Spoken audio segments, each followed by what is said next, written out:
10 most profitable condominiums. What can we learn from them? Hi, my name is Alan from Alan We Property. Welcome back to my YouTube channel. After my earlier video on the 10 most unprofitable condominiums, today I'll be discussing the 10 most profitable condos in Singapore. I will only compare projects that TOP from 2017 onwards, as there are just too many condos to compare.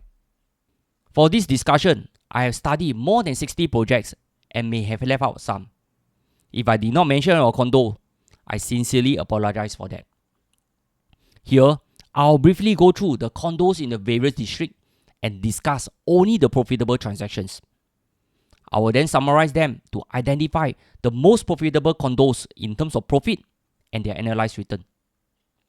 Seriously, this is not an easy video to do. This video is very tedious and time consuming to produce. But because of my 1,500 subscribers to date that supported me so far, I want to say a big thank you to you for following me through my YouTube journey. Let's jump straight into it. For the start, let's go into District 3, which cover mainly Bukit Merah and Queenstown. There are many new launches in this area in the past years. They are mainly located near the MRT station from Queenstown, Redhill to Tiong Bahru. These align with URA Master Plan 2014 and Land Transport Master Plan 2013 to have more homes near MRT station. Firstly, Alex Residence has 429 units and TOP in 2017, has 53 profitable and 8 unprofitable transactions. 87% of the total number of transactions are profitable. It achieved an average profit of 170,000 or the 1.6% annualized return. The annualized return is calculated between the difference of the original purchase price and the selling price, divided by the holding period, which is determined by the number of years. For this study, we will mainly be focusing on these two data points. Next, the Crest has 25 profitable and 18 unprofitable transactions. It's not surprising to see so many unprofitable transactions. We will come back to this in my next video. Redhill condos can buy or bye-bye. The Crest achieved a profit of 200,000 or the 1.6% annualized return. On the other hand, Principal Garden by UOL did not disappoint with 128 profitable transactions and an average of 420,000 in profit. Not bad, seriously. That is why I always say, UOL know what they are doing, got some standard. Highline Residence and Atra fair an average of 300,000 profit. Not too bad, but note, some of the condos have a high proportion of smaller units, and this explains the lower profit. That is why it will be good to read the data concurrently with the analyzed return. Let's dive into District 3, Queenstown area. Commonwealth Tower is located next to Queenstown MRT station. It has a lower profit and annualized return. But this is because some of the units have already been flipped a few times in the resale market. This explains the lower numbers. Most of the initial buyer profited handsomely after holding it after the SSD period. Queen Peak and Margaret View performed well with a 3.7% annualized return. However, the best performer so far is Sterling Residence, which achieved a 270,000 profit with a 5.2% return. Impressive! Big project near MRT station and just TOP, which make it the right place and at the right time. District 5, which comprise Clementi and Pasir Panjang. The Tri-Link, which is located near Clementi Town Centre, achieved a 240,000 profit. The Clement Canopy also did decently well with a 220,000 profit with a higher annualized return of 3.8%. Anyway, Clementi condominiums usually do well because of the school.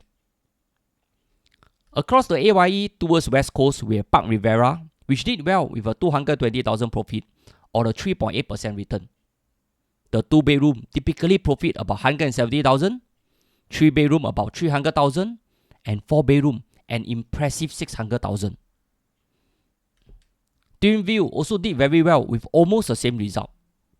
The only one that surprised me was Wisteria Grand, which achieved a 360,000 profit or a spectacular 7.3% return.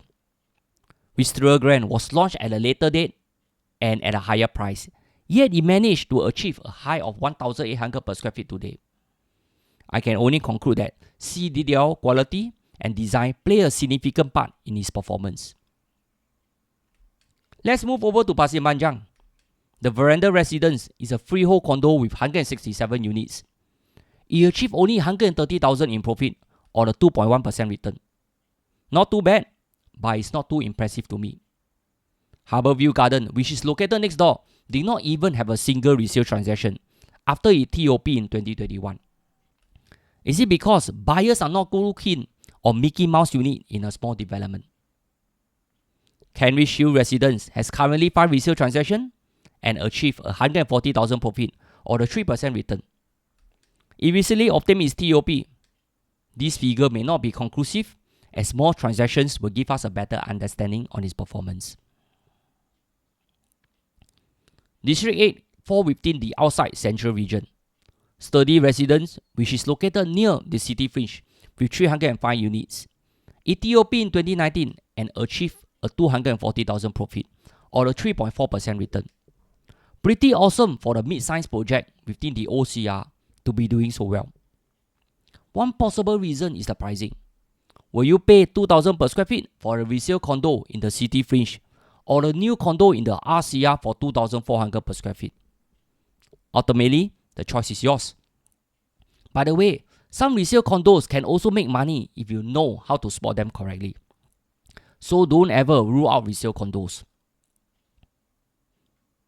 Next, New Futura, which is a freehold development in the River Valley area. It has 124 units and TOP in 2017.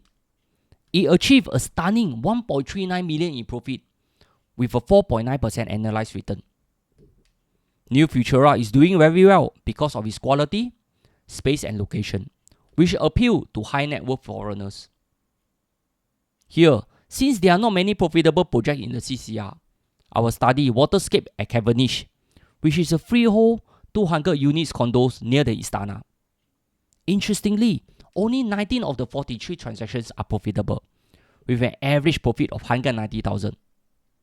But what really caught my attention is the current price at 2,100 per square feet for the Orchard Road address for the 9-year-old freehold project.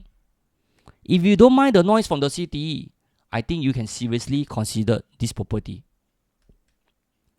If I can recall, Martin Modern is one of the first GLS sites released for sale in District 10 after Iron Orchard. Martin Modern recorded a remarkable 480,000 in profit with a 3.6% annualized return. Some of the units are sold for as low as 2,000 per square feet back in 2017. This also explains its high profit margin.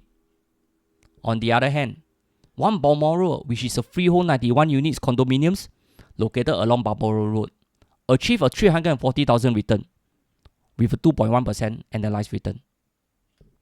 And lastly, we have the freehold Goodwood Grand, which only achieved a low 100,000 profit with a 0.6% pathetic return. Let's move over to Sim Urban Oasis, which is located along Sim Avenue. This condo, which is within walking distance to Aljunied MRT station, has achieved a 200,000 profit with a decent 2.9% return. Not too bad for the 1,000 units 99-year city fringe project. On the other hand, Park Esta, which is next to Eunos MRT station, also did very well with a 330,000 profit or an incredible 6.3% return. If you look at the profitable transaction, most of the unit stubs are making money. Again, big project, near MRT station, and just TOP, which make it attractive for post-COVID buyers to buy. Now, let's zoom over to East Coast. Amberscape, which is located near Amber Road, has achieved a 400,000 profit. This freehold condo has 107 units. One reason why it's doing well could be because of en bloc owners staying in the ex-Amber Park. They are looking for replacement properties. Amber 45 is another project by UOL that is located in the highly sought after Marine Parade. This freehold 139 units development achieved 240,000 each with a 2.3% return. Seaside Residence, on the other hand, achieved an amazing 340,000 each with a 4.6% return. Seriously, not bad leh. In District 16, we have Eco, which is next to at Tanah Merah MRT station. It surprised me that only 77 out of 122 transactions are profitable. The average profit is only 140,000 or the 1.3% return. Grandeur Park Residence did relatively better with a 240,000 profit or the 4.3% return. One of the main reasons could be because of the entry price. This is the historical price trend for Eco. The price range from 1,089 per PSF to 1,722 PSF. Whereas Grandeur Park Residence prices range from 971 PSF to 1592 PSF. As usual, if you enter high, then you will have a problem existing with a decent profit. Here, I have split this video into two parts as there are a few other districts I need to cover. This video is pretty heavy on data. I have simplified the content so it's easy for you to understand.